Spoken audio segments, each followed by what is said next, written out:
Salut, c'est Thomas. Aujourd'hui, on va voir ensemble s'il faut parier de bonne heure ou s'il vaut mieux attendre le dernier moment. Alors, parier de bonne heure, ça veut pas dire à 5 ou à 6 heures du matin. Ça veut dire en gros, est-ce qu'il vaut mieux parier quand les cotes vont sortir ou est-ce qu'il vaut mieux attendre quasiment que le match commence pour prendre tes paris?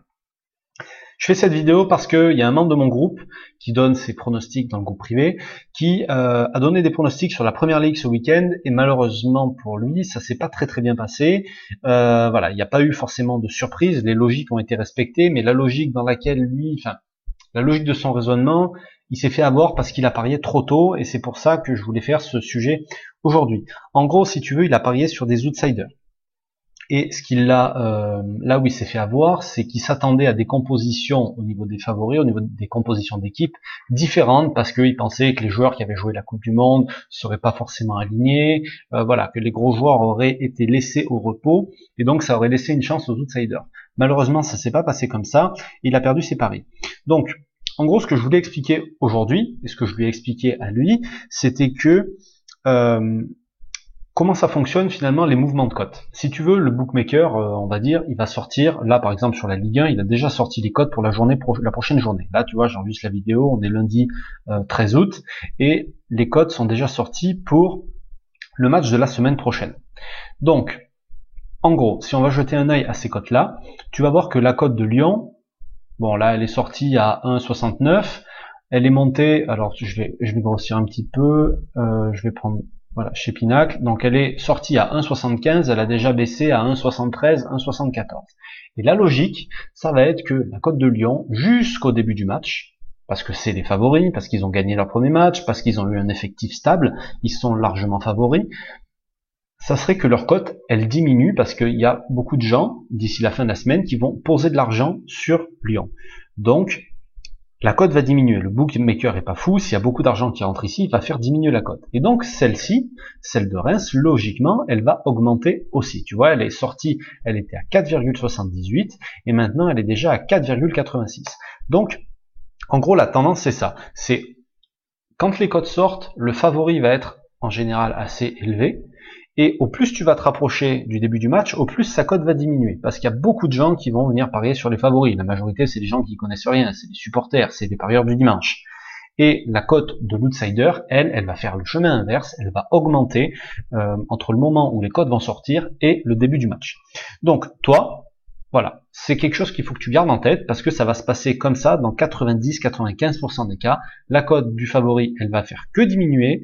Il vaut mieux la prendre tôt, donc dans la semaine ou en milieu de semaine, le pari sur le favori. Et la cote de l'outsider, tu peux attendre le dernier moment parce que de toute façon, elle est censée monter et elle sera toujours plus élevée au début de la rencontre plutôt que en début de semaine.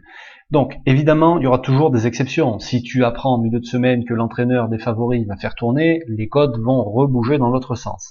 Mais c'est pas tellement grave si tu suis l'actualité, si tu es assez réactif, ça sera vraiment pas un problème du tout. Mais dans 90-95% des cas, ça sera exactement comme je te l'explique, à savoir que la cote du favori ne va faire que diminuer, je me répète, et que la cote de l'outsider va faire que augmenter. Donc je te montre un autre exemple sur un autre sport, sur le tennis. D'accord, c'est un pari que j'avais repéré hier et c'était déjà limite, il y avait quasiment plus de value sur la cote.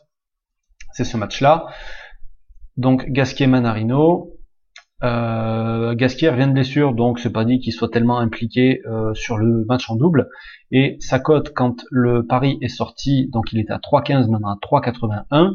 Mais bon, si voilà, vu ce que moi je t'explique là, il n'y a aucune raison de rentrer avec Gasquet. Il vaut mieux rentrer avec ceux-là, qui sont en plus une des meilleures paires de doubles qui existent. Alors moi je suis pas rentré avec eux parce qu'ils jouaient une finale sur un autre tournoi, donc je me dis qu'ils vont arriver ici peut-être fatigués et que voilà, ils vont peut-être pas être à 100% sur ce match-là.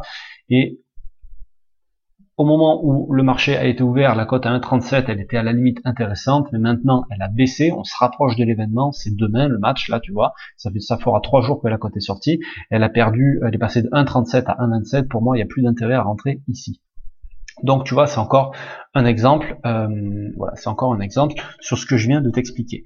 Donc c'est tout ce que je voulais te dire aujourd'hui. Je te rappelle juste avant de terminer que il y a toujours la promotion sur le pack de formation. Alors je t'ai mis la gestion et je t'ai mis l'analyse pour justement bien débuter la saison.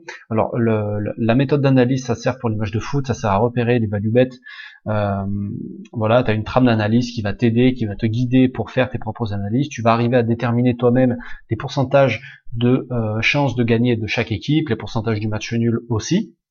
Et en bonus, tu vas avoir tout plein de trucs qui vont t'aider à bien préparer ta saison, à trouver des statistiques, à trouver des infos, à te spécialiser, etc., etc. Et dans la formation gestion, donc je vais pas répéter tout le programme, mais en gros, ça va t'aider. Enfin, la gestion, c'est le truc principal dans les paris sportifs. C'est vraiment le truc sur lequel il faut être le plus au point. Tu peux être nul en paris, si tu es bon en gestion, tu perdras pas. Tu perdras de l'argent, mais tu en perdras beaucoup moins. Donc c'est quelque chose de très important. Et pour débuter une saison, je pense que c'est le meilleur pack que je pouvais proposer. Donc j'ai fait une grosse promo là-dessus. Je te laisse le lien dans la description juste en dessous de la vidéo. La promo est valable jusqu'à dimanche soir à minuit. Après je la retire. Et voilà, si tu as des questions, tu m'envoies un petit mail. Et puis je te souhaite une bonne fin de semaine. Je te dis à très bientôt. Salut.